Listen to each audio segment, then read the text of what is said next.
how the city located? Near the seashore, nearer to the seashore, but silted up plain. Alluvium was carried by the river, silted up the plain and pushed the coastline further away today. So here is the first city built on the indigenous rock. So the first inhabitants of the Troy Bronze Age must have been involved in fishing, farming. They made clay pots on kick-wheel pottery, and well, they built stone houses. Well, stone means mud brick houses with the soil of the plain, which was the best building material for them. And the pre-style housing was called megaron, which means one-room houses with stone benches on three sides along the wall with the hearth in the center. And the city was built on an indigenous rock, but well, it was destroyed by the fire.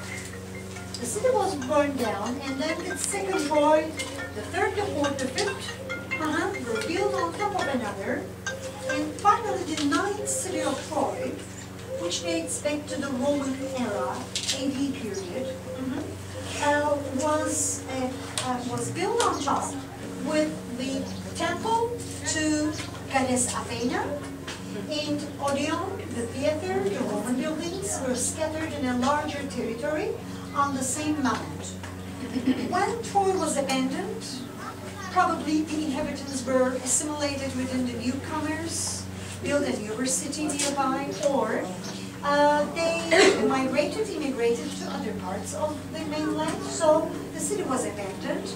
Earthquake threatened the city and buried wind, water, sand erosion, weathering, buried the ancient cities under the mount.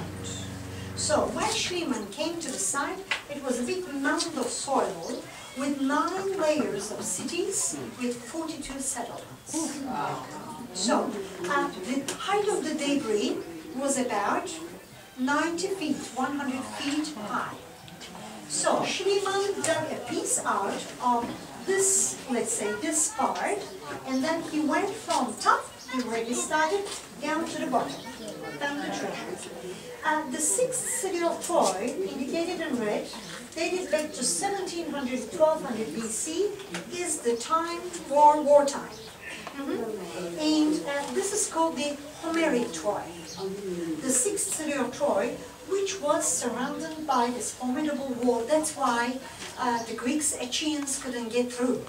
So those are the gates, fortified with towers. The lower part of the walls were of masonry, but the upper parts were of mud brick, supported with wooden beams, which did not survive till today.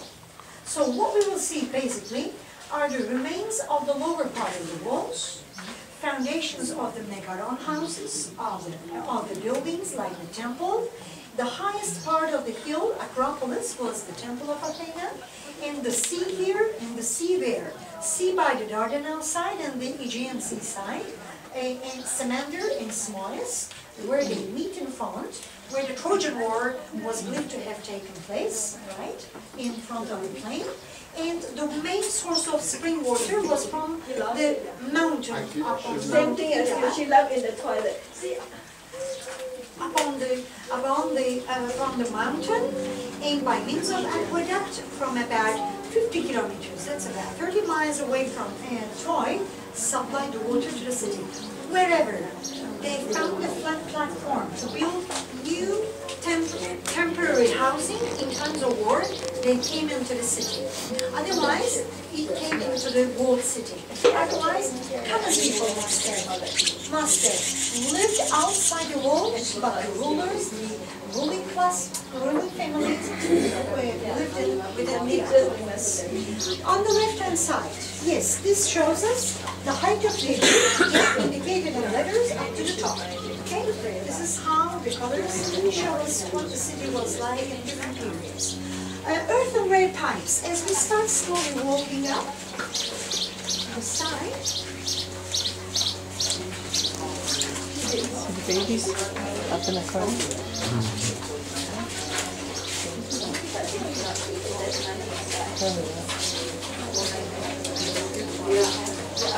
Oh, yeah. You don't imagine that. It's okay. That's not a bad thing.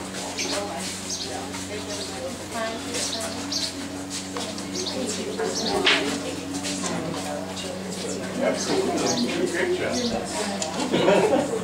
Bring your buddies. Barb.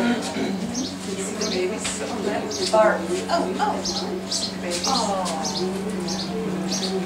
Maybe you should have done.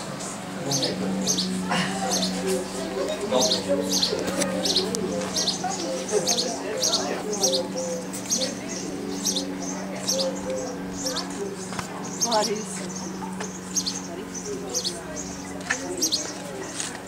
They're orange.